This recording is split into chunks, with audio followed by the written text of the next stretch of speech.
Okay, for number 12, we're going to find the area of this hexagon with 6 sides. Now, for this hexagon, we're going to use square units. Now, they do not include this line right here, so we'd have to draw that in to make sure that they're squares.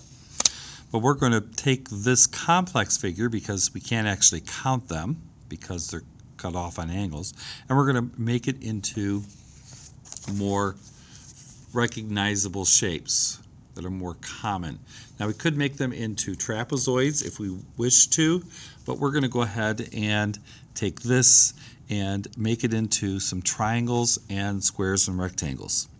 So one of the things we're going to do for the triangles is we're going to look for each vertex, and we can see those 3 vertices actually line up, and I can draw a line here, and I have a triangle.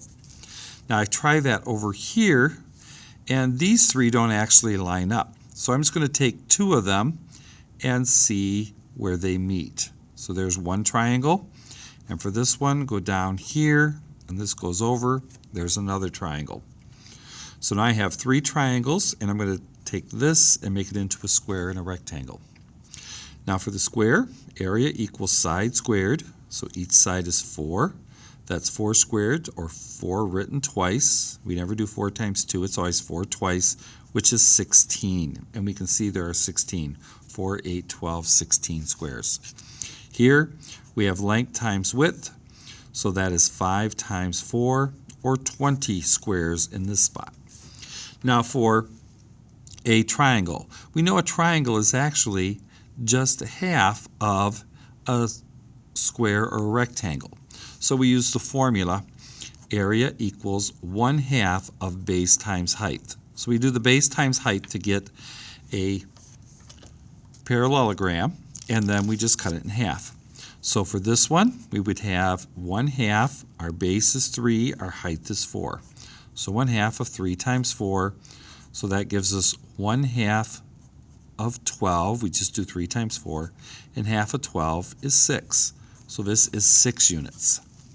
Okay, then for this one here, we use the same formula. Area equals half base height. So then area equals 1/2, and we look at our base and our height. Our base is 2, our height is 4. So 2 times 4. So area equals 1/2 of 8. So then the area is going to equal 4. So this is 4 for this one right there. Now to this, once again, the same formula. Area equals 1/2 base times height. So we fill it in. The base is 8. The height is going to be the tallest part, which is going to be right here, which is going to be 2. So that's going to equal 1/2 of 16, which is 8. So this triangle is 8. Now to get the full area, we just need to add these together. So we're just going to take 8 plus 16 plus 20 plus 6 plus 4. Okay, and just add these together.